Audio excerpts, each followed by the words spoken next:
Hello, beings of light.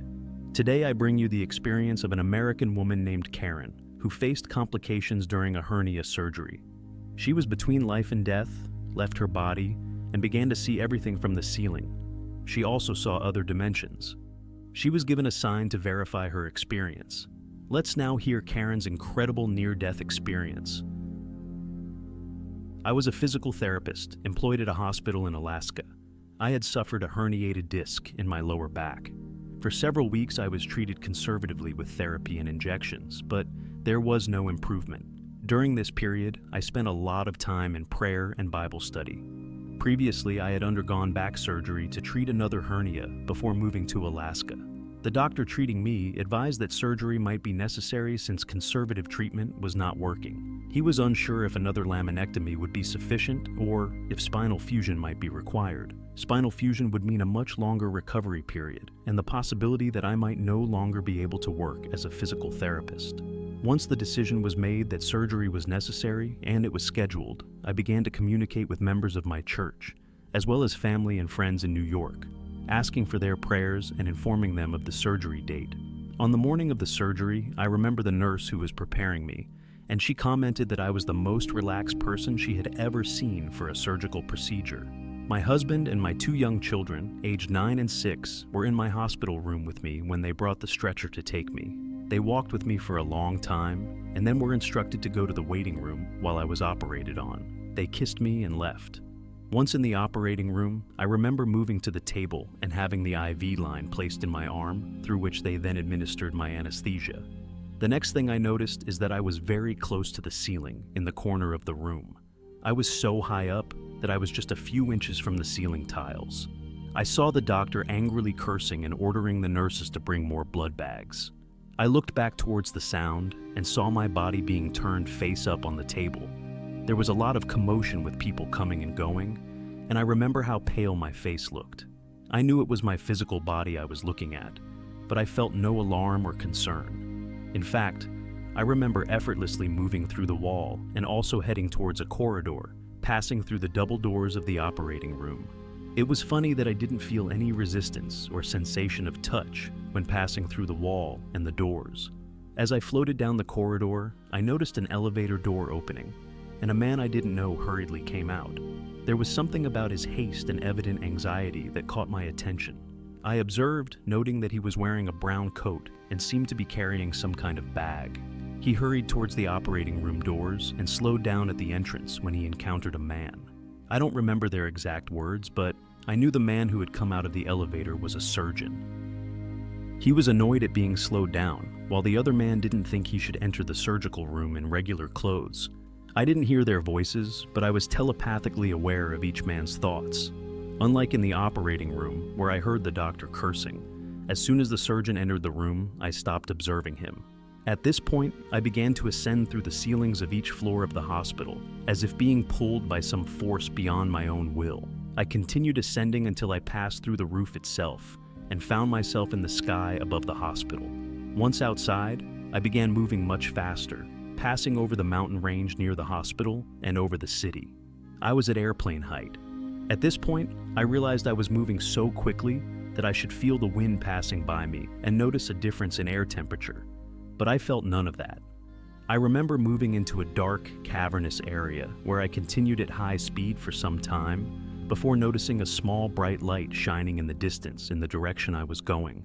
I quickly emerged into this intense light and looked at the rocky ground below me, where my feet should have been, and a rocky, rugged slope to my left. Looking up the slope, I saw the back of a man leading me and telepathically telling me that I should go wherever he went. I examined his back and noticed long, dark hair tied with a leather strap, a short tunic made of rough material, and also sandals with leather straps wrapped around his calves. I thought, this is not Jesus.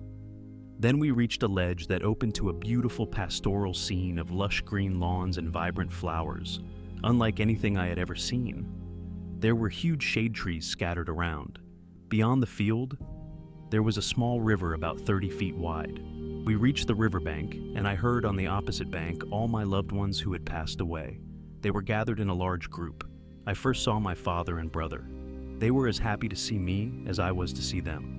I noticed several uncles, aunts, and cousins in that group. Finally, I realized that some people I didn't immediately recognize were my grandparents, who had died before I was born. Even so, I knew who they were and could hear them telepathically saying how much they loved me. Before I could go to them and hug them, my guide who had led me until then communicated telepathically that I needed to go somewhere else first and that I should follow him. As I followed him around a bend in the river, I could see, in the distance, a beautiful Greek-style building, bright white, with many steps leading up to huge columns in front. Many spiritual beings, dressed in radiant white robes, were circulating outside, going in and out. My guide took me inside, where an enormous library full of tables and lined with books opened up. Many spirits were studying different works, and my guide communicated that this hall held the Book of Life described in the Bible. We continued to a room in the back, where some spiritual beings were sitting in chairs that surrounded a screen on the floor, like a glass-bottomed boat. They communicated that I should watch my life. Scenes appeared like a three-dimensional hologram. I could relive myself in all these events of my existence, but equally important, I could experience the impact of my actions and words on the people I had interacted with. None of the spirits condemned me for the painful things I had done or failed to do, but I felt very regretful and sad for everything I had done, and felt it deeply in my own heart. It seemed that everything happened very quickly, but it had a tremendous impact on me. I had the impression that these spiritual beings had been with me and helped me plan my life before my rebirth. They informed me that I could return to my life if I chose. Then they showed me, through the same screen, some future events of my life if I chose to return. Some events would definitely happen, and others were possible but not certain. The next thing I remember was my guide showing me the following scene. The doctor who had operated on me was standing in the waiting room, dressed in his full green surgical attire, except for his mask, and talking to my husband, while the children were sitting behind him on a couch. I couldn't hear any words spoken, I just saw the scene. Then I saw my daughter's prayer forming the last link to reach us. Suddenly, all the emotional ties to my husband and children returned to me. I remembered when I was a little girl, at 7 years old, urgently praying for my father not to die. It seemed that my prayer had not been answered, and my father passed away. At that moment, I knew I couldn't let my children grow up without their mother, as I had grown up without my father. As difficult as it was to leave this place of overwhelming unconditional love and indescribable peace, I knew I had to return to my life. I was told that some things from my future that had been shown to me would be removed from my memory, so my future choices would not be influenced and would be genuine. And I would receive a sign that everything I had experienced was real. With that, the next awareness I had was waking up in the recovery room with my husband and children around me. Everything I wrote was completely in my mind and also in my heart. As I greeted my loved ones, my sign was also there. My sign was not an object. It was the fact that I was completely enveloped in that peace that surpasses all understanding, like an invisible bubble of protection. This incredible feeling stayed with me with tremendous intensity for about 3 weeks before gradually fading away. After it faded, I knew more than ever that my experience was completely real. The gift of divine love and peace that was with me all those weeks was the perfect proof and confirmation my heart needed. I stayed in the hospital for 12 days after my surgery, first in the ICU and then in a regular hospital room. It was complicated for a while, but I had complete confidence that I would recover because I knew I had returned to my life for a noble reason and was here to stay. Initially, I didn't tell my family about my experience and remember how surprised I was the first time the surgeon who had saved me came to my bedside for a visit. We had never met before that time, but he was the same man I had seen running down the corridor into the operating room. He was called urgently to operate on me. Unlike the surgeon who had performed my back surgery, who barely entered my room and didn't look me in the eye, this surgeon was warm and kind. He clearly cared about me and was pleased to see that I was recovering well.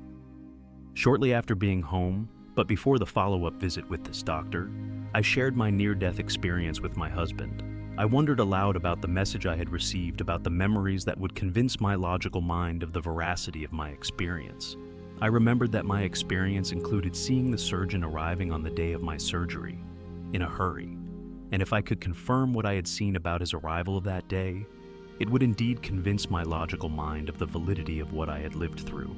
Although I obviously already knew it was something real, also because of the sign I had received, I wanted my husband not to have any doubt about it.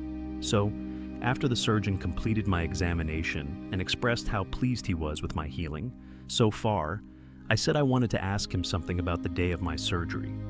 I told him that during my back surgery, after my artery was cut, I was losing a lot of blood and my spirit had left my body and traveled outside the operating room. I told him that I had seen him arriving that day, although I didn't know who he was or why he was arriving at that moment. I told him that he was running towards the room and was wearing regular clothes, carrying some kind of bag. He was irritated at being stopped from entering the surgical room when he was clearly anxious to enter. I asked if what I had seen had really happened, and his response was, "How do you know that?" He was in his office when he was urgently called to the operating room immediately. He needed to perform emergency exploratory surgery to locate and stop the bleeding from a vessel that was cut during the surgery. I left convinced that he had confirmed to me the validity of everything I had seen. The fact that he had gone to the hospital wearing regular clothes instead of already being there as an on-call surgeon was an unusual circumstance. I knew he confirmed all this to me, and for me, it was enough to convince my logical mind, and my husband was also very convinced. During the surgery, it was discovered that I had endometriosis, so I also visited the gynecologist for follow-up. During that visit, he asked about my recent abdominal scar. When I explained what had happened to me, he exclaimed, "It was you." He was in the adjacent operating room that day and heard a real commotion in there. I didn't share my NDE with him that day, but it was another confirmation for me that what I had seen there was exactly correct, especially the swearing. I was inspired to find the surgeon who had performed my emergency surgery. He is still practicing in Alaska. I wrote to thank him and asked if he remembered my case and my near-death experience shared at that time. He replied saying that he remembered both me and my shared near-death experience. Reflecting deeply on what I had seen during my near-death experience and what could be confirmed by someone other than me, I also talked to my daughter, who was 9 years old at the time and is now 43 as I write this account. I asked what she remembered of that day. She also said she heard noise and saw a man hurrying through the waiting room, acting as if something bad was happening.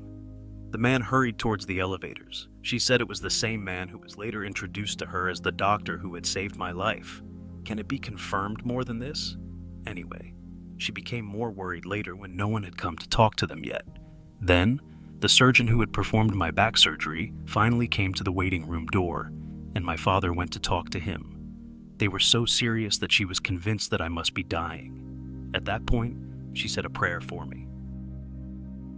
Look at this incredible story. Karen had several proofs, and we also have through her account, that NDEs are not just mere hallucinations or dreams, but something real. She had various confirmations, like the doctor's confirmation of what had happened that day, and her daughter's account.